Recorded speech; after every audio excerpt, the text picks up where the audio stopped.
Good day mga ka-sports natin dyan. Petrogas Angels, anong nangyari sa trio nila at mukhang hindi nga sila nakaporma sa koponan nila Alyssa Valdez. Ang inaasahan nga natin na si Brock Van Sickle, Lindsey Van der Weyde at si MJ Phillips ay hindi nga sila nakaporma pagdating sa Creamline Cold Smashers. Nagulat talaga ang ibang mga netizen dahil sa lakas at bangis ng Petrogas Angels ay tinalo nga sila ng Creamline Cool Smashers na kahit kulang-kulang nga ang mga players nito. Saan ba nagkulang ang mga players ng Petrogas? At bakit sila napatiklop ng Creamline Cool Smashers sa loob lamang ng 4th set? Sino-sino ba ang mga players na wala masyadong ambag? Yan ngayon ang ating pag-uusapan sapagkat lahat naman ng mga bagay ay merong rason kung bakit sila natatalo.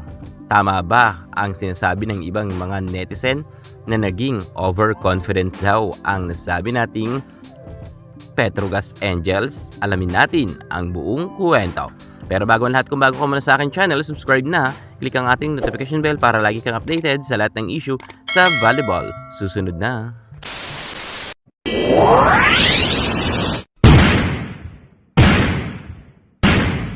Hindi nga nakapalag kahapon ang trio ng Petrogas Angels na sinasabi nga ng karamihan na super duper ang lakas nito. Na sobrahan ba sila sa kumpiyansa kung bakit sila napatiklop nga ng Creamline Cool Smashers? Well, kung tutuusin naman talaga magaling ang Petrogas Angels at halos di kalibre ang lahat ng mga players dito.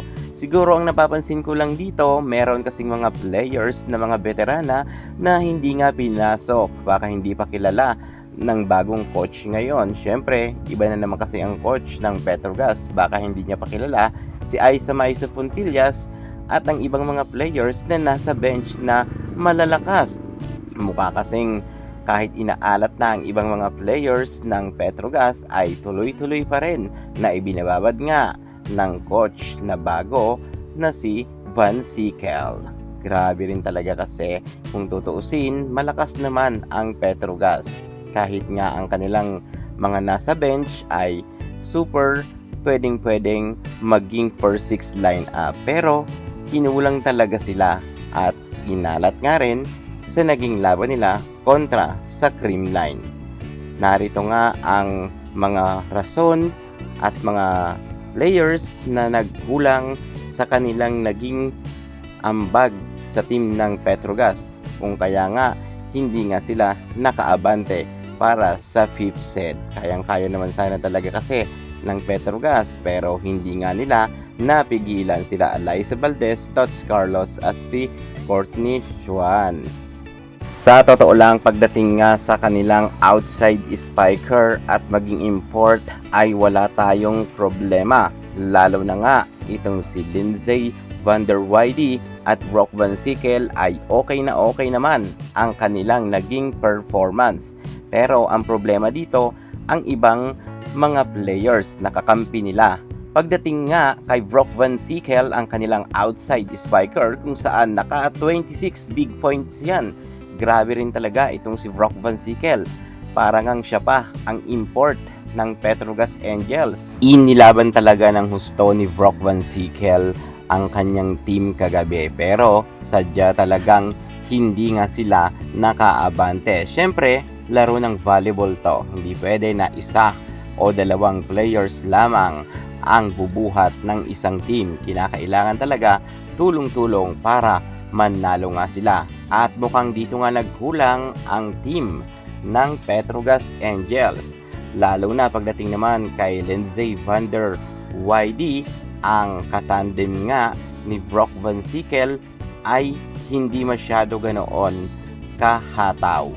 Si Van der Weyde ay nagkaroon lamang ng 17 big points. Pangalawa nga siya sa top scorer na players dito nga sa Petrogas. Pero hindi yan sasapat dahil dalawa nga lang sila ni Brock Van Sickle na bumuhat ng team Kung tutuusin, ang 17 big points na yan ay malaki na rin yan. Pero kinukulangan nga ang mga fans ng Petrogas. Off pa daw kasi yan si Lindsey Van der Weyde. Sa galawan niyang yan na off pero naka 17 big points, malaking factor na sana to at malaking ambag na rin to. Kahit import siya, nariyan naman si Brock Van Sickle na malakas rin. Subalit, hindi nga talaga nanalo sila dahil ang kanilang katandem na si MJ Phillips ay mukha talagang naging palamuti lamang. Sa loob ng 4th set na laban, nagkaroon lamang si MJ Phillips ng 6 na points. Grabe talaga.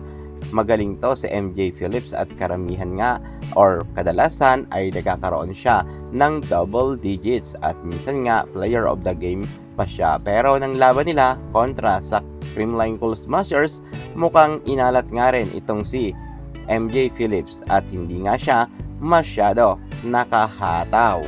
Speaking sa hindi masyado nakahataw, hindi lang naman si MJ Phillips dito ang nagkulang.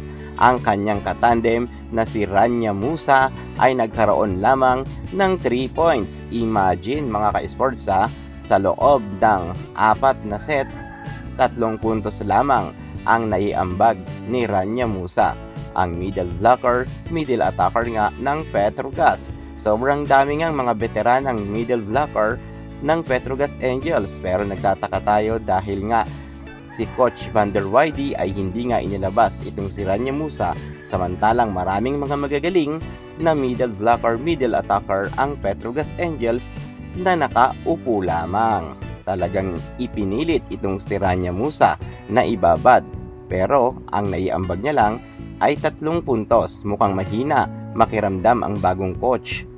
At si Jonas Sabete naman, ang isa sa mga malakas rin natin na spiker, ay nagkaroon lamang ng 4 points. Ayon nga kay Jonas Sabete, sa kanyang signature trademark, sinabi niya sa kanyang note noon or sa isang interview na wala to sa coach, na sa mga players yan. Mukhang mababack to you dito si Jonas Sabete, kung saan nga sa loob ng 4th set ay 4 na puntos lamang ang kanyang naitala.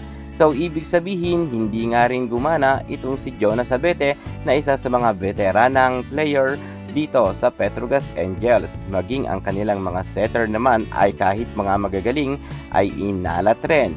Kung mapapansin nyo, magaling yan si Tolentino at magaling rin yan si Cheng na setter. Pero ang nagkamali sila, panay open lang ang kanilang binibigyan. Mukhang nakulangan nga silang bigyan ang kanilang middle blocker, middle attacker, kung saan talagang sana ay kung pinagana nga ito ni Cheng ay baka may chance pa sila na makalusot sa Creamline Cool Smashers. Pero eto, sila nga ang napatiklop ng CCS. Gayunpaman, hindi rin na talaga natin inaasahan na matatalo ang Petrogas dahil sa lakas nga nito. Marami pa mga bashers ang nagsasabi na 3 ang import nito. Pero kahit papaano ay lumaban naman ang Petrogas. Sadyang natalo lang talaga sila ng defending champion.